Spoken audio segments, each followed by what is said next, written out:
related to tigers in some way, at least symbolically, because you know the whole Toradora, tiger dragon, you know all that sort of shit, right? I believe it. And then the fact that I'm not looking at that. I'm looking at this right here. The tail looks like a D, so maybe that's just me, but I seen a D shape in the tail. Okay, but we got Bad Mom sitting over here eating cake. We got everybody, the whole crew, Stussy Whitebeard, you know, Captain John counting his money, counting his stacks. We got everybody up here. Kaido posing like he's on the cover, you know, and he is on the cover. So here we go. So the chapter starts off with Gabon and Shanks, you know, taking their bath. And Shanks finds out that Roger had a son. Okay. And he's talking about how, you know, Ace is like a little brother to him. They don't say his name, but he's talking about how he's like a brother to him. We find out this little piece that we didn't, I guess we kind of knew it before. But to hear Gabon say it, like, yeah, you're our sons, basically, you know, like, that kind of shows you a different relation to the characters, I guess, right? And they talk about how being the king of pirates is not hereditary, okay? And Gabon was 100% right, because Ace did not even want to become the king of pirates. And that was the thing that we already knew in the past. So Oda just brought that back around full circle, kind of. But we're back on that fateful day, as it said, during the castle. And it kind of starts up exactly how the last one started up. But, of course, we're getting, after, like, you know, Loki arrives, we get the perspective of Harold as Loki and Ja Rule are walking up to the door this whole time. And Harold is in the room, and after he told one of his men to come chain him up, he immediately starts moving on his own to strike him down. Okay? And he's even saying, can these orders even alter my thoughts? And we're going to talk more about that later, because that exactly happens. His thoughts even get altered when Imu's taking over his body. So Harold is trying to resist by giving orders to his men, and he realizes that all the 140 years of his life that he spent is going down the drain, and it's all wasted for now. So he has one more shot at trying to make everything right before he, you know, basically just ruined his entire nation. Because that's what's about to happen. My bad, that's what's about to happen. So he gives them orders to come and kill him. And now we're picking up to exactly what Loki saw in the room that day. Harold was getting stabbed, okay? But he's already immortal, as Harold also says. He notices that he's immortal. And as we can see here, Harold is not Domi Reverse, but Oda likes drawing Harold like he's Dracula from behind with his silhouette because of his spiky cape. And, like, you know, his beard is always way bigger when he draws him in a silhouette form. Okay, so he just likes doing that. That's not really the horns like we thought. Okay, he never gets horns, by the way. I'll talk about that later, because I thought he was going to get Domi Reverse, but being a holy knight, being in the Holy Knight Covenant is, I guess, similar enough to being Domi Reverse, right? He can take your mind over. You have an immortal body. You start to talk and, you know, act evil, quote unquote, right? And, like, you know, talking about Lord Emu and all that sort of shit. But yeah, so he can even feel his body regenerating. So he is completely immortal. And he doesn't want to do this, obviously. His mind is still in there, okay? It's also similar to what we saw with Rox, okay? So Rox is another perfect example. His mind is there, but he's doing whatever he wants to do, okay? Only difference is Rox was he never spoke really outside of the voice of all things. He was still speaking as himself to Roger and Garp. But, like, as we're going to see with with Harold later, Harold actually starts assuming a different personality. Like, you know, he's still Harold, but he starts assuming a different personality. And hold on, I messed up 2 screenshots. But okay, so we get Shanks and Gabon still talking, right? And now we know what Harold was talking about that day when he saw Shanks and Mary Joie. He recognized him from being a red-haired pirate, okay? So he must have seen the red-haired pirates before, or at least, like, knew about them because Harold was on the sea all the time. He was basically a pirate to an extent. So yeah, he heard about him before and he recognized him, but he was probably confused why he saw a pirate in the Holy Land. Right? That didn't make any sense. And it's also why when he saw Shamrock, he said, "Yo, I feel like I seen you before." So that all makes sense now. So the Gabon and Shanks conversation is slowly catching up to what we seen that day, but Shanks is giving us a little more information that we didn't get last time about how, he knows that Harold was in the same covenant as him, but Harold needed to get in a deeper covenant to achieve the goal of having Elbaf join the world nations. And he's talking about how that covenant, the Holy Knights of God, gain superhuman strength, an undying body, and the ability to teleport with an abyss in, wide and long distances. But as he also says, Emu can give you orders that you cannot defy. His voice can reach you at any range. Now, when I saw this, I also thought about how I had an idea or a theory before that Shanks was using the Mark of the Abyss to teleport his crew around. Like, that's the idea. Everybody says Shanks kind of gets around the sea really fast. So I thought the idea would be maybe he uses the Mark of the Abyss. He's teleporting around. He's using some demonic ability to do it. But now we know that's not even true because that comes from the Holy Knight Covenant. That's why we saw Gunko and Shamrock summoning Summers and whatever the other guy's name, Killingham. So they summoned them all the way to Elbaf, and even higher than the Holy Knights of God, right? The Gorosei were able to summon each other the same exact way. Because Saturn summoned the other members, and they also got unsummoned. So I guess if you were at a location through the summoning seal, maybe because you're not supposed to be there, if the seal is broken, you get sent back. I don't know, because Joy Boys Hockey sent all the Gorosei back except for Saturn. So I don't know what that's about. But yeah, as far as Shanks goes, yeah, we know he wasn't using the Mark of the Abyss. Especially now we know he's not because his arm is bitten off anyway, right? So that wouldn't make any sense.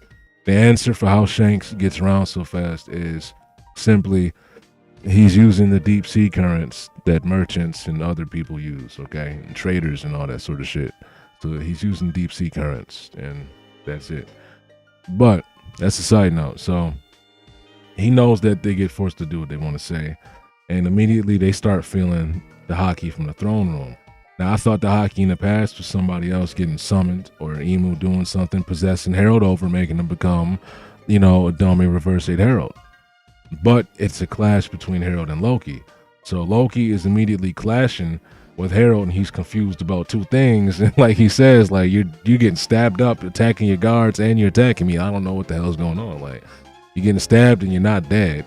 You're killing everybody, and like you're super strong. He's confused. So they managed to tackle him and get him down because the Herald is not fully possessed yet. As he said, very soon I will truly lose my mind. So he starts to tell Jorul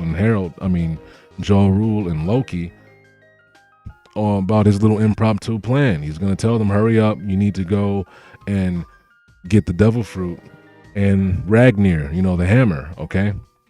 So he starts explaining to them as quick as he can, and they have to take everything he's saying at face value without asking questions because you have to just comprehend and understand what he's talking about right now. He said he made a mistake.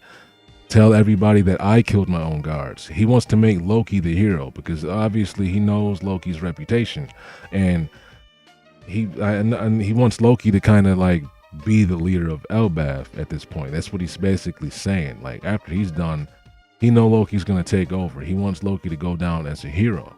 And this guards in the throne room too, who were a witness, okay, they would have been able to testify on Loki's behalf. So it wasn't just Loki's word and King Jorul's word against the entire world. But now, as we're soon going to see, all the guards can't testify anymore, and Jorul, with a sword in his head, barely remembers what happened anyway, okay? So Loki was really keeping it a secret. He did not do what his father told him to do. He didn't tell everybody exactly what happened. And maybe even if he did, we're going to see that later, maybe even if he did, they probably just didn't listen to him because it's Loki, right? Loki telling tall tales again, right? So they Yeah, they find out that he got tricked, and he tells him to go get the treasure of Elbath, like I said. And if he gets possessed by Emu, he's going to be unstoppable because he's going to end up trying to get the devil fruit for himself. Harold will when he gets possessed by Emu. So he's telling him to take the throne, you know, become the hero.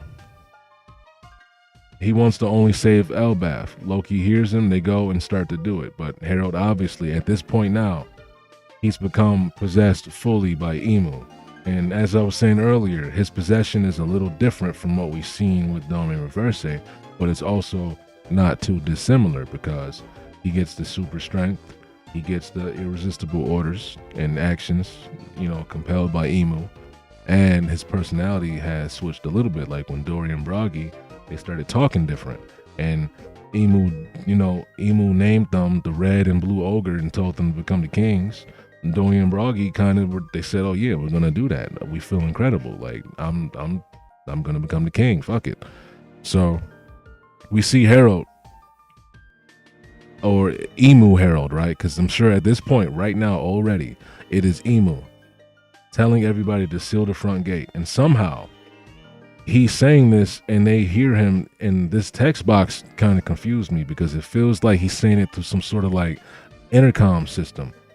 But maybe they're just hearing him echoing throughout the castle, right? So it's just like, his voice is going everywhere. But I kind of questioned, like, did they hear him inside of their heads directly, but didn't realize? But I don't know. I feel like if they heard them directly in their heads, Oda would have made that a little bit more clear. So now he's yelling loud enough, everybody heard him. So Emu wants to seal everybody inside of this room through Harold. And as Harold says, I am Harold, and I am now a vassal of the Great One. So his mind is completely gone. When Harold said, can his mind get taken over? I didn't think that was a thing. But his mind is getting taken over. But at the same time, actually, so I did question that when I was reading this. But now that I think about it, it makes perfect sense because a character like Gunko, she had a personality shift when she heard Brook's music. It took her out of the possession and the mind control. She's like a thrall, right? It took her out of the enthrallment that Emu has over her. And she kind of started realizing and remembering Brook. And obviously she still knows Brook and remembers him when the possession was in full effect because she listens to his music. But, her personality snapped out of it and she started to like call out for Brook like she did in the past, I guess, right? So yeah, it does make sense. So that also brings into question, right? People like Summers doesn't need his personality switched. He's already just an asshole, right? That's just him. He doesn't, like, if Shamrock became a Holy Knight, he's already an asshole. He doesn't need his personality switched. Like, so that's for other people. That's for people that Emu subjugates, right? So Emu is quite literally trying to make everybody like stay in the room and die. And this dude gets his fucking head crushed in a really gruesome way. I wonder how the anime is going to do that. I hope it's not a black screen. But Emu was taking Harold over completely, man. And he's trying to act his own will out in his throne room. He's telling, like, Loki even, don't eat that fruit. It belongs to me, okay? And he wants Ragnar and the devil fruit. So, yeah, Harold is completely contradicting himself right now. And it's just crazy to see. I didn't think he would really get possessed like that. I thought he would be conscious the whole time. Still kind of like not wanting to do it, but his body's being puppeteered. His body's being puppeteered and his mind is being controlled, like, directly. So that's kind of crazy. But then we finally see how the sword gets put inside of Ja Rule's head, okay? Ja Rule himself even says if Harold eats the devil fruit, it's going to be the end of the world. It reminded me of Trunks from the future when he was yelling and talking about the androids. He doesn't want Harold to get the fruit. It's going to be all over. But then he gets a sword slung into his head. And he said his helmet saved him, but I think that's bullshit. If you're asking me, I think that's bullshit. What is that helmet made out of? The sword still went clean through that shit. And you telling me that saved you? No. But anyway, yeah, Harold starts chasing Loki, okay? We're coming up to the end of the chapter. but Shanks and Gabon pull up to stop Harold in one swoop. But of course, it doesn't stop him for long. He's immortal. They hit him with a big hockey attack, I guess. Well, maybe not even. There's no hockey in the area, but they hit him and it hurt. That's all you need to know. And he fell down, and they find out, obviously, what Shanks was telling Gabon has come into full effect. His body has been taken over. And we still see another shot of Harold talking as he's talking like he's Harold. Because even in the last panel, I forgot to say, he was speaking to Ja Rule like he still knows him. He's still Harold, but he's like just evil now. He said, "You gave me that blade years ago. You can have it back." He threw it in his head. That's cold. But yeah, so he's even talking to Shanks like, "Yeah, I feel great. I feel amazing," because he's under that possession.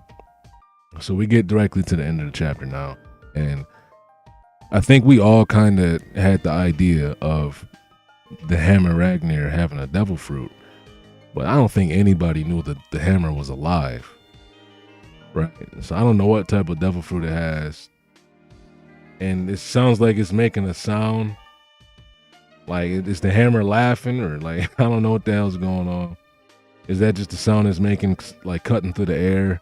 But it got swung at Loki, and I think the hammer is the guardian of the devil fruit inside the box. Okay, it's the guardian of the treasure, and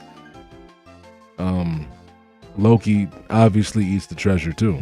Now, I know a lot of people have been thinking that the treasure is the Gumu Gumu no Mi, and at this point, I feel like for a couple reasons that wouldn't make sense anymore.